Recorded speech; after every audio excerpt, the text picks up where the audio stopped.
Good evening, everybody. My name is Julie Creffield and I am the founder of the Fat Girl's Guide to Running. And this evening, I am giving you my top 10 tips on training for and running your first spring marathon.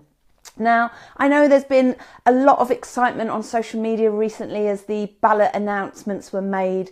Were we in, were we not? You know, that old chestnut that us runners go through every single year. Now, I'm assuming that lots of the people that join us this evening do have a marathon place. But if you don't and you still would like to run the London Marathon, stay to the end because I've got an idea for how you can. So I'm just going to leave it a few more minutes for people to arrive. And just to let you know, this is going to last for about 30 to 40 minutes, maybe a little bit more if I can answer questions. I can't see them on my phone at the moment, so we may have to, I may have to respond to your questions separately. But so yeah, a little bit about me. I'm an award-winning blogger. I set up the Fat Girl's Guide to Running in 2010. After coming dead last in a race. I got to the end of the race, to the finish line, and the finish line wasn't there, and neither was anybody else. And I thought that was a funny thing to talk about, and look where I am now. I have completed 3 full marathons, an ultra marathon, tough mudders, triathlons, hundreds and hundreds of other races, and I've inspired thousands of women around the world to get involved with the sport of long distance running.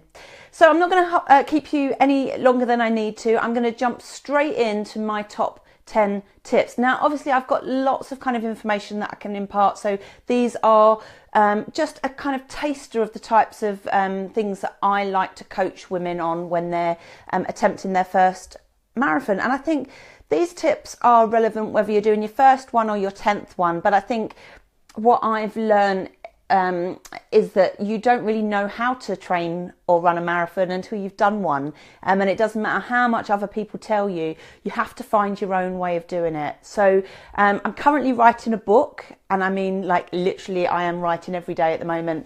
It's already available on Amazon to pre-order. It's called The Fat Girl's Guide to Marathon Running, funnily enough. And lots of people are already pre-ordering it, which is brilliant. The more pre-orders I get, the more likelihood I have of getting into that #1 spot, which is so, so important for me. So a lot of this juicy detail will be in that book, you know, with everything you could ever possibly need around kind of, you know, your training strategy, your plan, what to do on race day, you know, all of the stuff. And particularly around how to do all of that in a bigger body, because I know a lot of the material out there, you know, the running guides, the running coaches, you know, a lot of this is from, you know, the perspective of, you know, quite advanced elite professional runners, often men in short shorts. And I don't know if anybody is ever ready to watch me run a marathon in short shorts. So it's, you know, advice from the perspective of somebody who runs marathons in a larger than average body. So I'm going to jump straight in. I've made some notes so that I don't forget. And I'm just going to list them, just list them one by one. They're not in any particular order. #1 is not more important than #10. They are equally important, so stay to the end of the video. Okay, so #1, you need to know why you're running this marathon. It's a bit nuts to just go out and run 26.2 miles. We don't normally do it for the fun of it. We don't do it with people not watching. We do it as part of a challenge, you know, and for many of us will have very, very different reasons for wanting to do it. Some of us have them on our kind of bucket lists, like, you know, I want to run a marathon before I'm 40.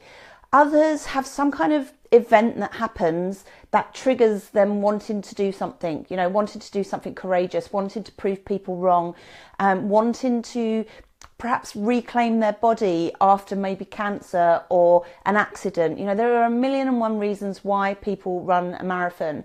And I think if you hold on to that why, it will be the thing that gets you up on a Sunday morning when it's still dark. It will be the thing that, you know, helps you to say no to that last glass of wine. And, you know, there will be lots of moments between now and your marathon where you will be tested, and it will be very, very easy to slip into old habits and to see yourself, you know, and go, oh, I'll be all right.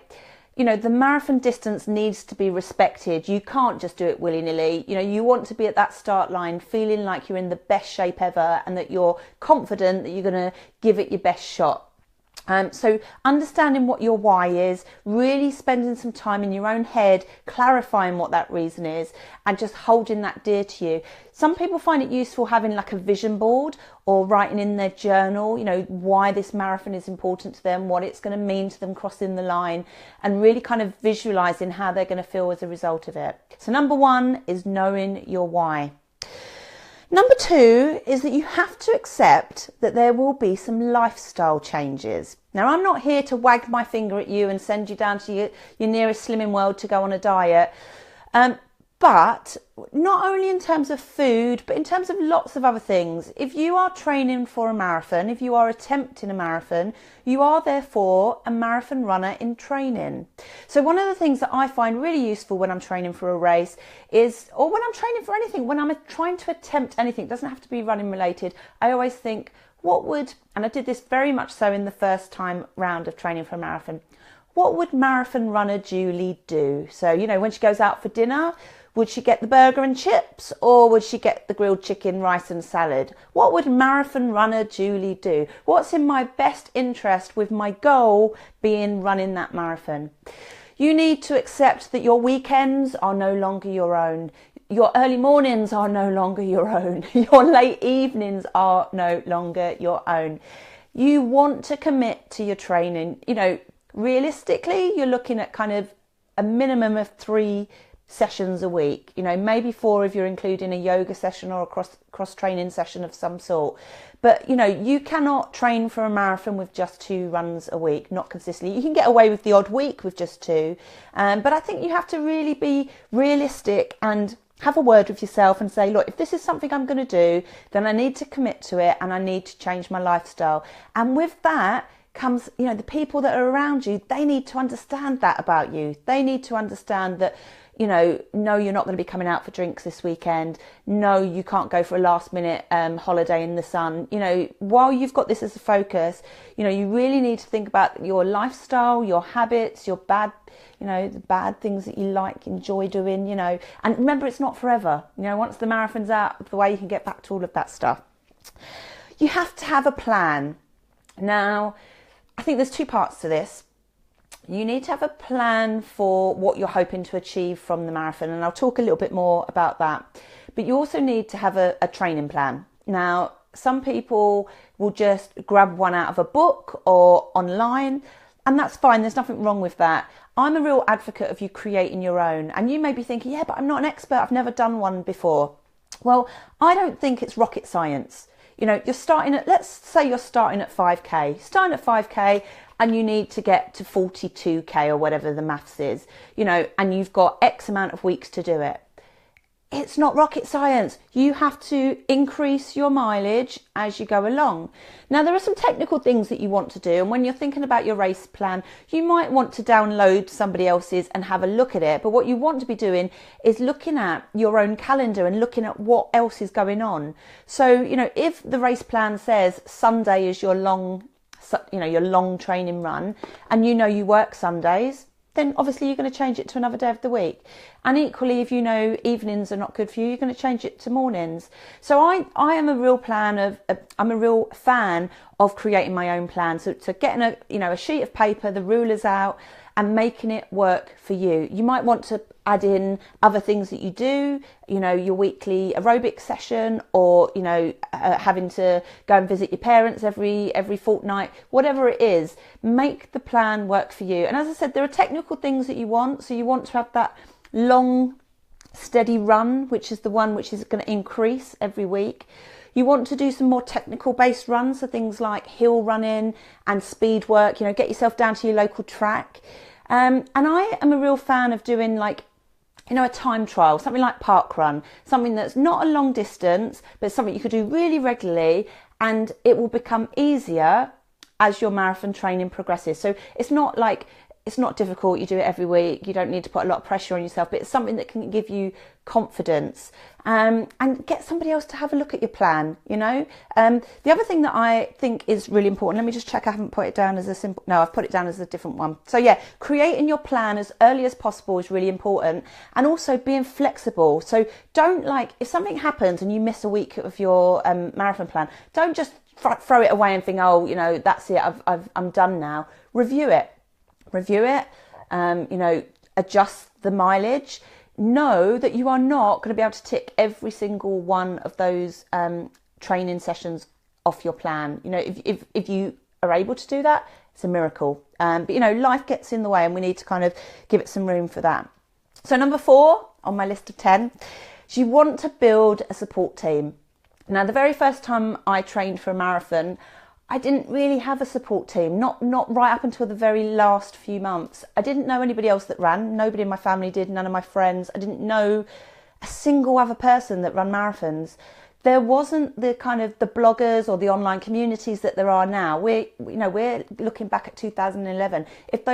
If those online communities existed, I just didn't know about them. When I looked at magazines, none of the women in the magazines looked like me. So I felt completely alone. So I did a lot of that training by myself, not really knowing if I was doing it right.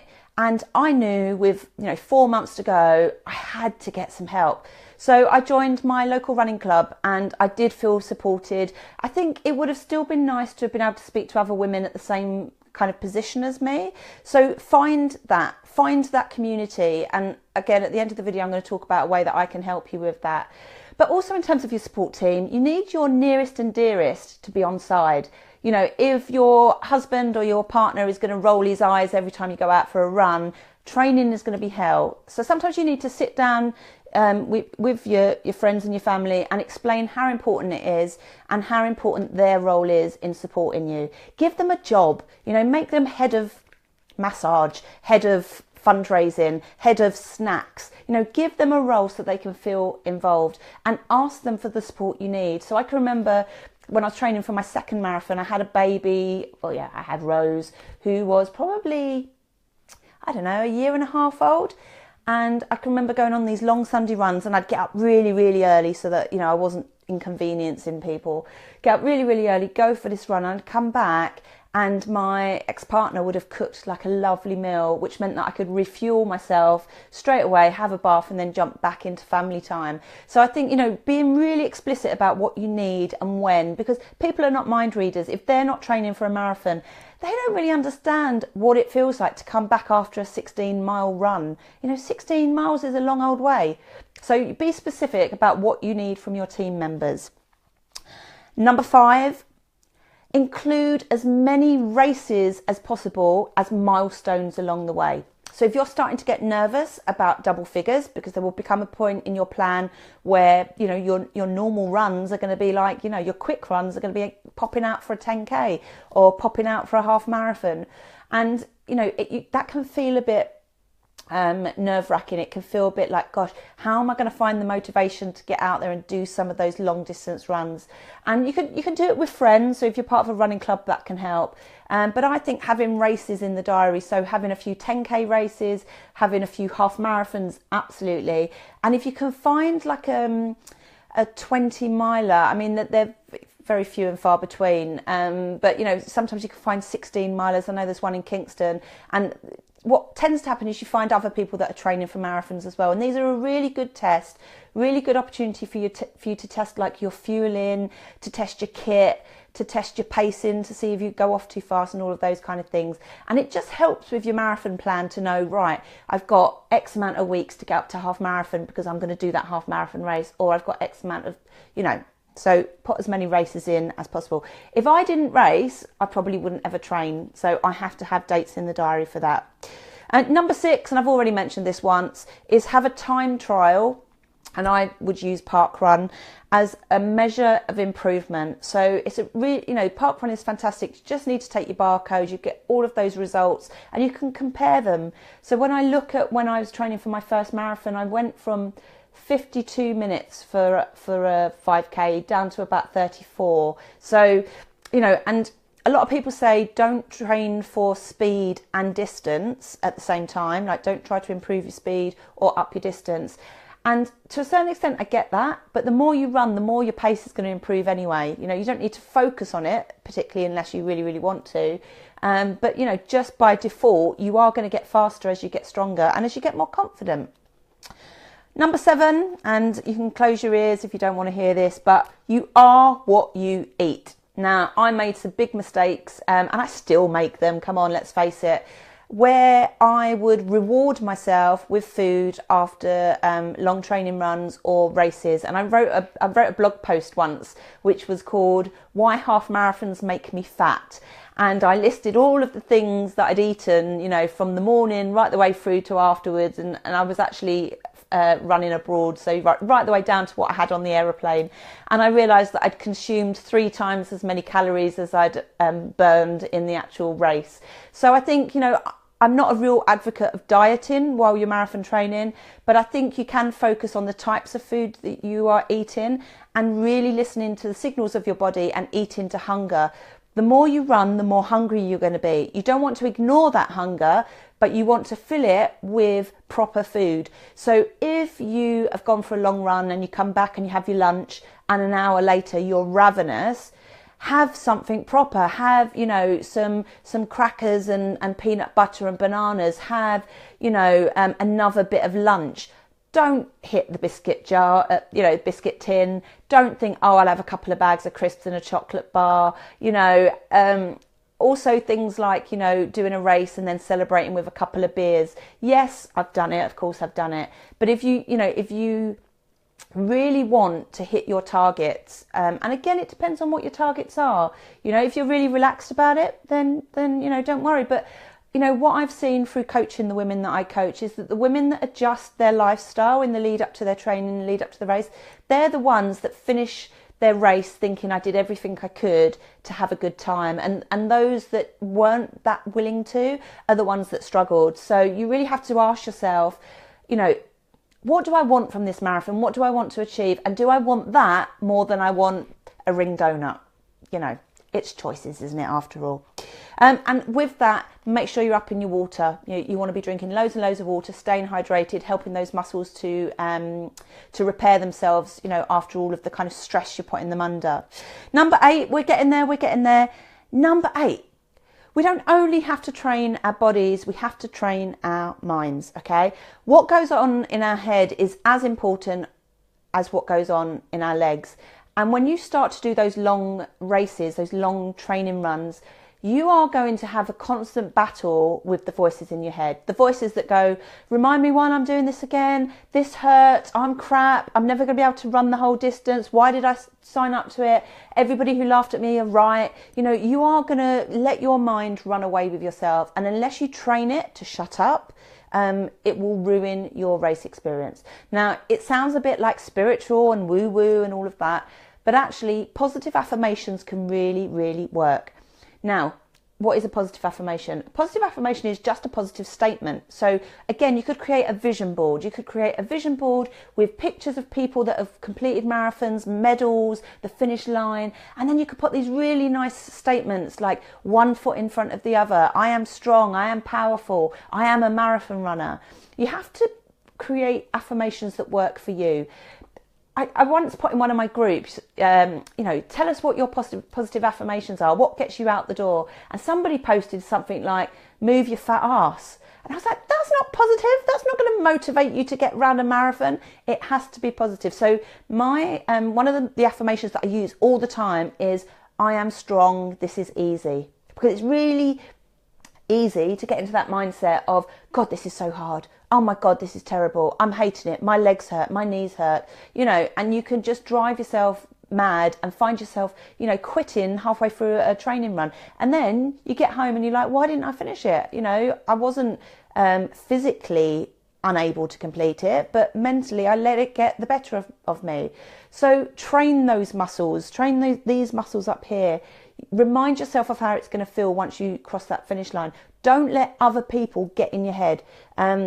Somebody made a comment a couple of weeks ago, and I let that comment bounce about my head for a long, long time. And somebody said to me, you are letting that person live rent-free in your mind. You know, don't let other people do it. Other people will be quick, you know, to put you down. Even friends and family, they'll laugh at you, go, oh, you're never going to win that. You'll die halfway through. What's the point? You know, so don't let other people do that. Number 9, and we're getting close to the end here, have a race plan. Now, you might say, oh, I just want to get round. You know, that's all. I don't really have any goals, any time goals, just want to get round.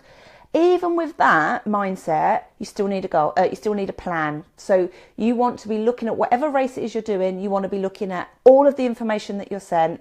You want to be thinking about who have you got coming to watch you, what spectators, where are you going to need them, where, tell them where they need to be. Don't let them say, oh, I think I'll make my way to Canary Wharf. And this is what my mum did with the second time I did London Marathon.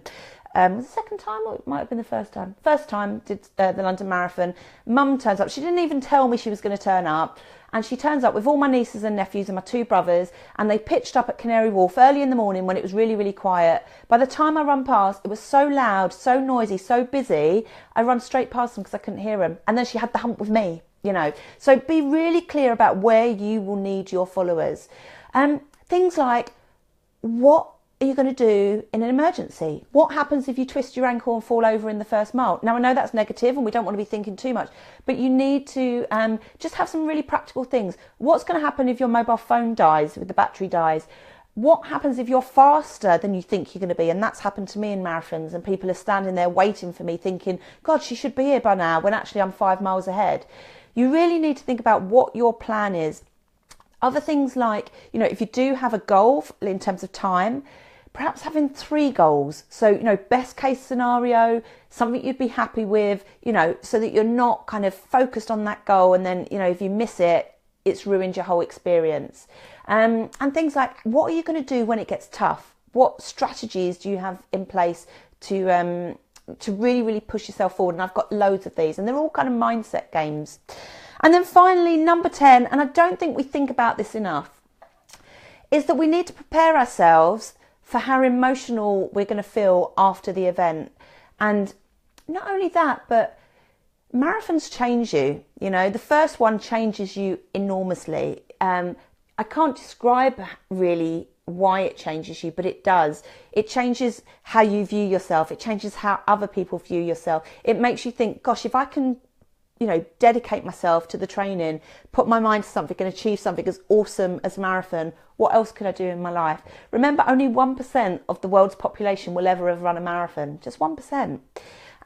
So I think you need to prepare yourself for that. And a lot of women tell me that after the big day, they have this huge sense of kind of relief, firstly, but then they feel a bit depressed because they haven't got a goal to focus on, and they start to nitpick. Could I have been faster? Did I do enough training? And they sometimes feel kind of underwhelmed by it, you know, and then they think, what next? How can I match that? Do I need to do another marathon?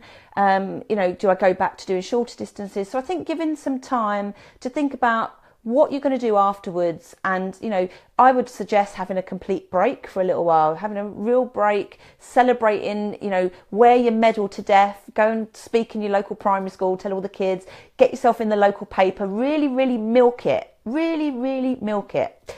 So they're my top 10 tips. Yeah, I'm going to run through them quickly again. Number 1, why? Knowing why. Number 2, accepting that you are going to have to change your habits.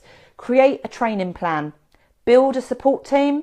Include races as milestones so that you have that confidence that you're getting there.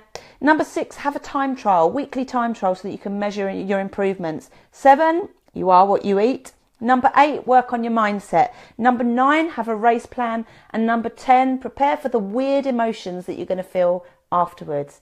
So they are my top 10 tips. Now, as I said, I am working on a book at the moment. It is called The Fat Girl's Guide to Marathon Running, and it really is everything that you need to know before you attempt the race.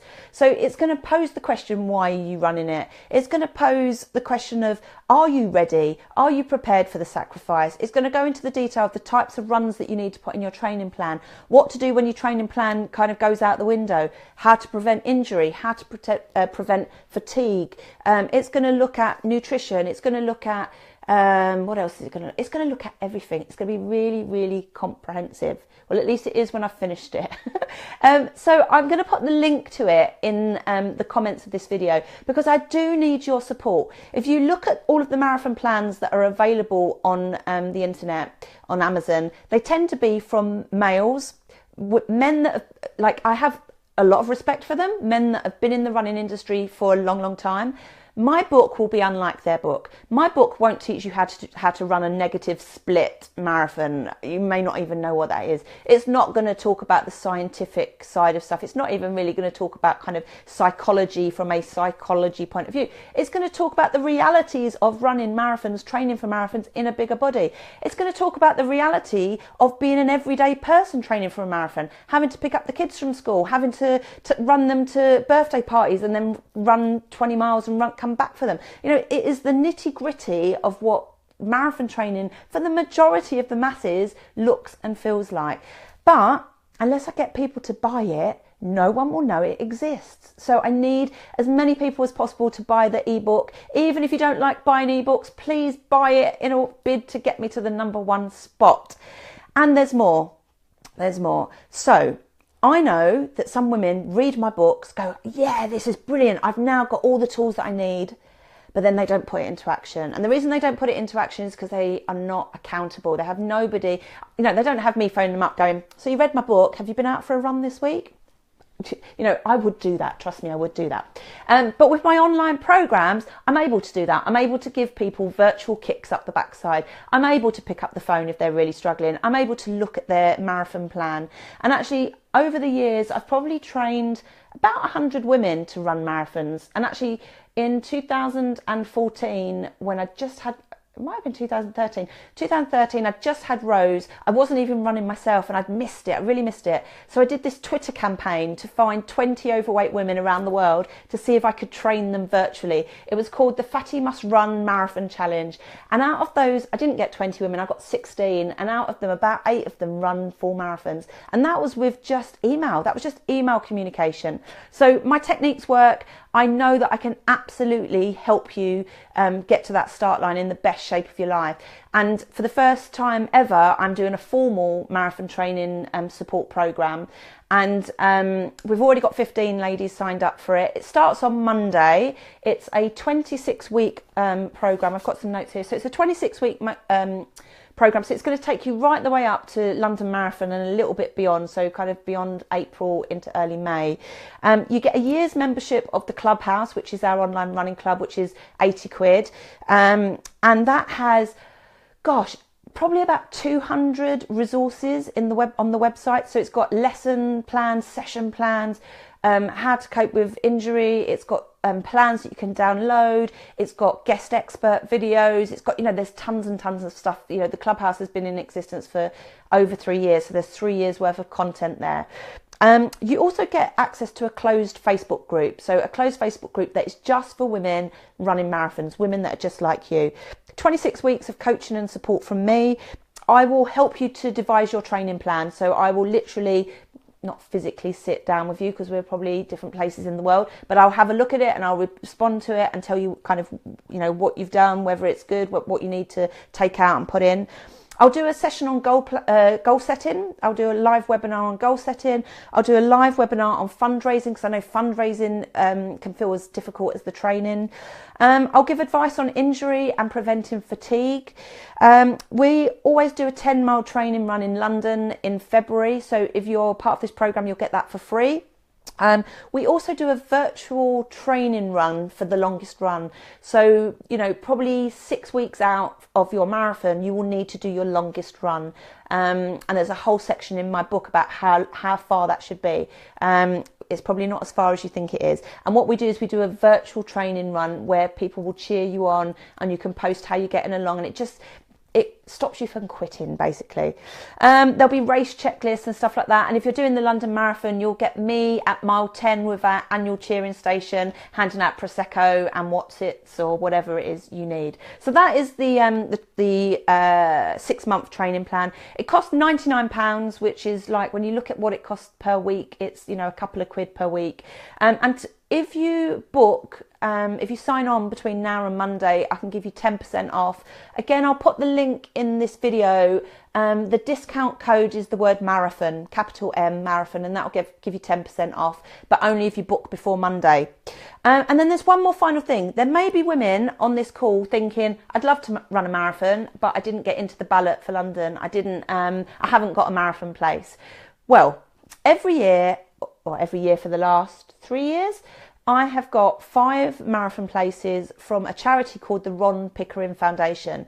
Now, the Ron Pickering Foundation is a brilliant charity, and what they do is so kind of far removed from the kind of running I do, but I still love it. So what they do is they help and support up and coming athletes who come from kind of, you know, not well off families, you know, often from inner cities.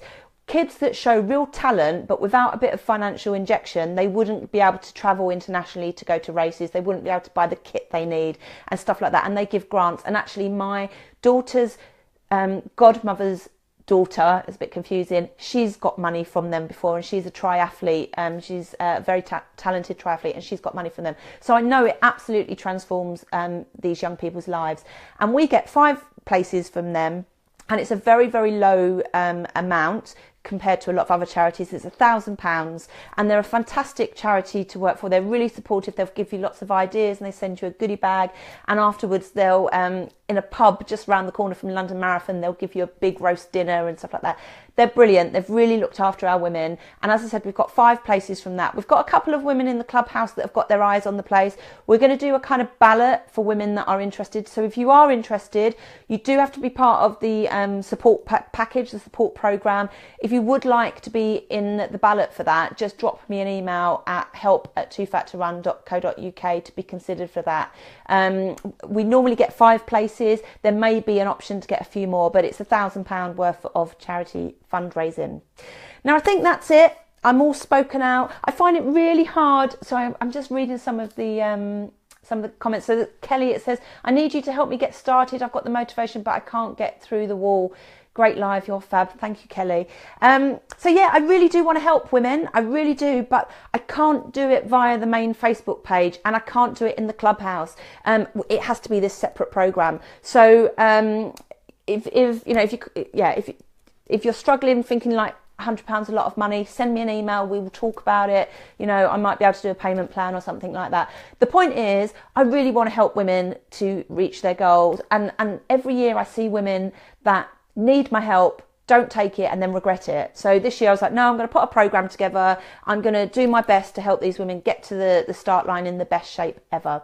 So I will look through all your comments. I'm really bad at being able to read them and talk. Like, I can't multitask as good as I think I can. But I have really enjoyed this. Thank you for every single one of you that joined. It's always nerve-wracking. I always think, oh, what if no one turns up? You know, or what if somebody in the comments goes, no, that's rubbish, I've got better advice. But anyway, this is the fears that I face on a daily basis. I hope you found that enjoyable. If you want to find out more about my backstory and how I've become this kind of expert that I've become, check out my website, www.toofattorun.co.uk. Let us know how you get on. When I post this video in the group, if you've got friends that you know are running marathons, send them this. Send them this, because the content will hopefully help them, and they can see that it's not just skinny minis that run marathons. I run them too. And on that point, I'm going to need all of your best wishes, because in 2 weeks' time, it is 2 weeks' time, I'm running the Beachy Head Marathon, so it'll be my 4th marathon, and it's a really hilly one. I saw some photos today and I was like, no, I want to unsee that. So yes, I will be reporting back on my 4th marathon, one which I would have loved to have done more training with, and I'm going to write a lot about what I've learned about that in the new book. So I won't keep you any longer. Thank you for joining us, and if you've got any questions about marathon running or anything else, just pop them in the comments and I will get to them probably tomorrow morning now. All right, ciao, have a good night, speak to you soon. Mwah.